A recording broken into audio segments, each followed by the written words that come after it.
Students हम बात करेंगे properties of magnitude of vector की। मतलब वेक्टर क्या होता है? एक ऐसी फिजिकल क्वांटिटी जिसको कि मुकम्मल बयान करने के लिए मैग्नीट्यूड और डायरेक्शन दोनों की जरूरत पड़े और इनके बगैर हम उसे मुकम्मल बयान ना कर सकें। ठीक है, तो ऐसी क्वांटिटीज जो होती हैं फिजिकल, उनको हम कहते हैं कि ये हमारे पास क्या है? वेक्टर्स हैं। ठीक है जी, जैसे मैं फोर्स की बात कर लेता हूँ, एक्सलरेशन की बात कर लेता हूँ, ठीक है, वेलोसिटी की हम बात कर लेते हैं, ठीक है, या मोमेंटम की बात कर लेते हैं। ठीक है, अब देखें, हम ये बात कर रहे हैं कि देखें ये आपको जो है एक रस्साकशी का एक कंपटीशन नज़र आ रहा है यहाँ पर, जिसमें कि दो टीम्स हैं जो कि रस्से को अपनी तरफ खींच रही हैं। जो जीत जाएगी, जो अपनी तरफ रस्सा खींचने में कामयाब हो जाएगी, वो जीत जाएगी।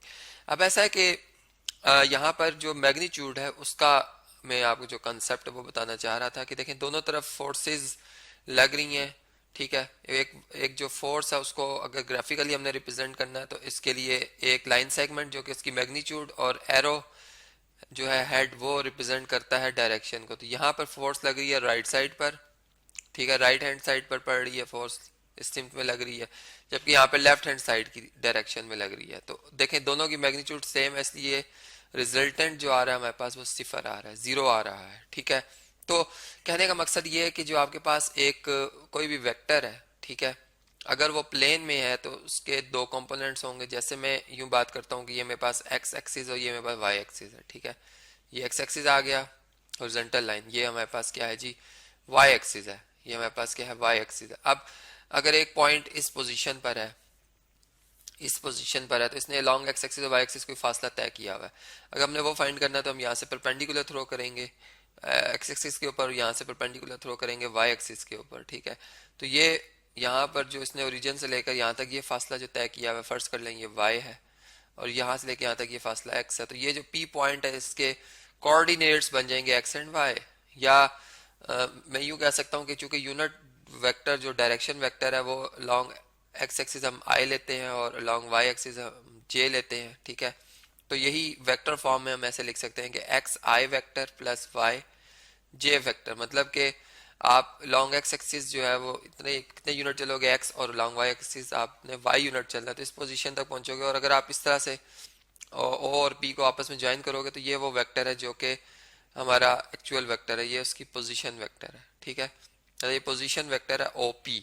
तो इस तरीके से मतलब ये वेक्टर ओ पी जो हमारे पास आया है, इसकी मैग्नीट्यूड अगर हमने फाइंड करनी है तो यहाँ पे देखें एक पाइथागोरस हम अप्लाई कर सकते हैं, जिसमें कि ये अगर एंगल थीटा बन रहा है तो इसके सामने ये अपोजिट साइड जो ये वाई थी, ये परपेंडिकुलर है, और ये एडजेसेंट साइड एक्स है, और ये जो येलो कलर में हमें लाइन सेगमेंट नजर आ रही है, ये इस ओ पी वेक्टर की हाइपोटेन्यूज जो है, जो कि हाइपोटेन्यूज जो है जो कि इस वेक्टर की मैग्नीट्यूड भी है। ठीक है, तो ये हम यहाँ पे हम फाइंड कर सकते हैं, और इसको लिखने के दो तीन अंदाज हैं। ओ पी वेक्टर के ऊपर भी एरो लगाया जा सकता है, नीचे भी लगाया जा सकता है, या सिंपल ओ पी भी लिखा जा सकता है। इसका भी मतलब यही है कि हम ओ पी वेक्टर ही की बात कर रहे हैं। ठीक है जी, तो अब इस तरह से है कि हमने इसकी मैग्नीट्यूड फाइंड करनी है, तो इस पे पाइथागोरस थ्योरम के मुताबिक hypotenuse side square is equal to base side square plus perpendicular side square होता है ये रिजल्ट।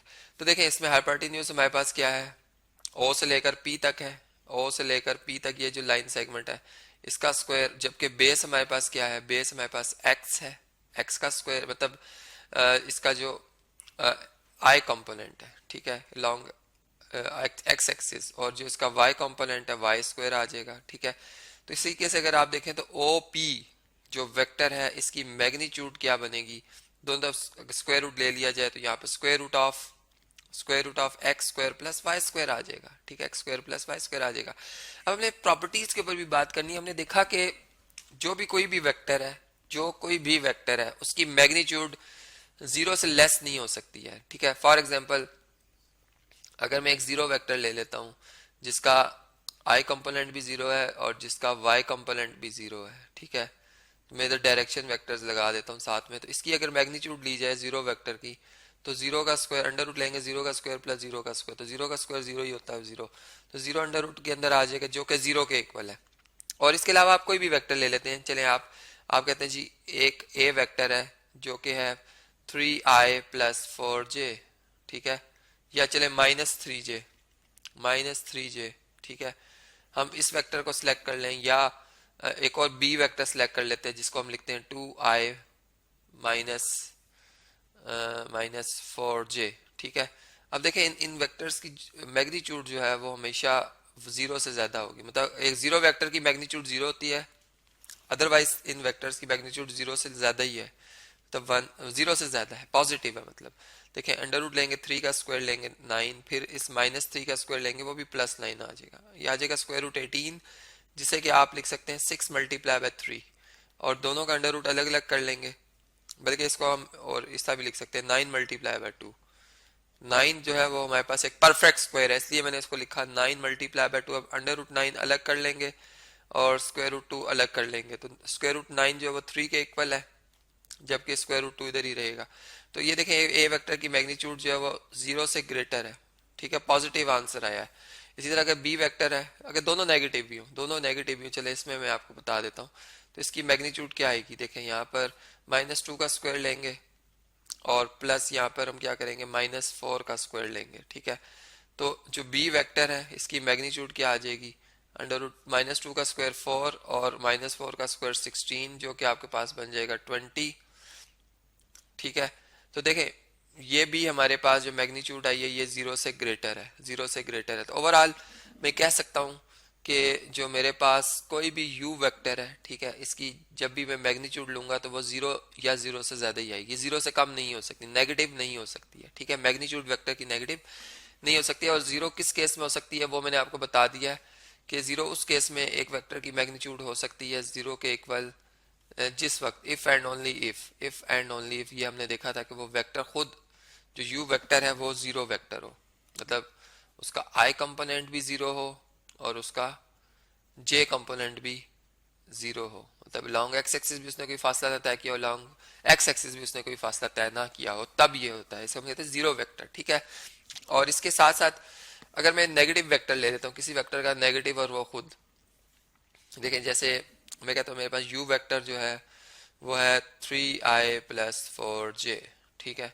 अब इसका जो नेगेटिव है, इस वेक्टर का नेगेटिव क्या होगा कि मैं इसमें मतलब एक्स एक्सिस के लॉन्ग एडिटिव इनवर्स जो भी मेरा है इस नंबर का वो लिख लूँ, मैंने चूंकि इसको ख़त्म करना है, ठीक है, इसको जीरो लेके आना है, और इसी तरह -4j में लिख दूँ, ठीक है।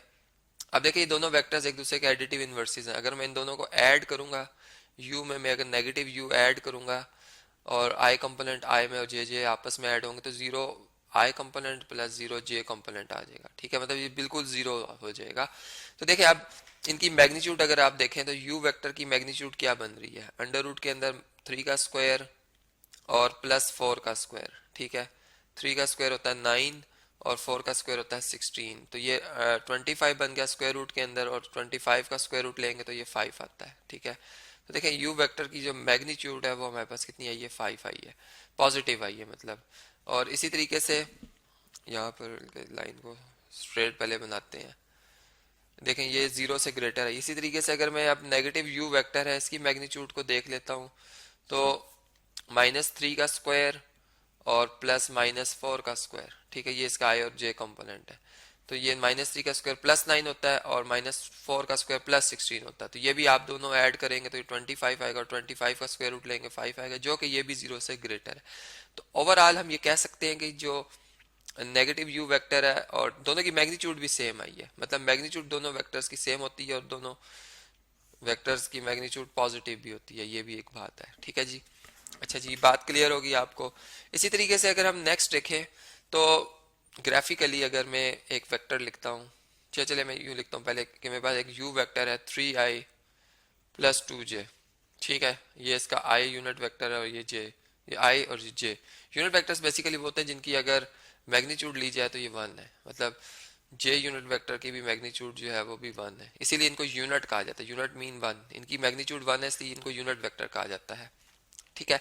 अब देखें अगर मैं इसे किसी स्केलर नंबर के से या अल्फा से मल्टीप्लाई करता हूँ, कुछ भी -2 से मल्टीप्लाई करता हूँ, -2 टाइम u, तो जारी बात है -2 फिर इसके i कंपोनेंट से भी और इसके j कंपोनेंट्स दोनों से मल्टीप्लाई हो जाएगा, ठीक है।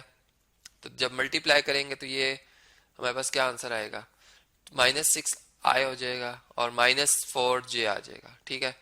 तो कहने का मकसद ये है कि इसकी मैग्नीट्यूड ले लें, ठीक है, या k टाइम यू वेक्टर की मैग्नीट्यूड ले लें। आपका आंसर सेम है कि जो कि आपका असाइनमेंट असाइनमेंट है।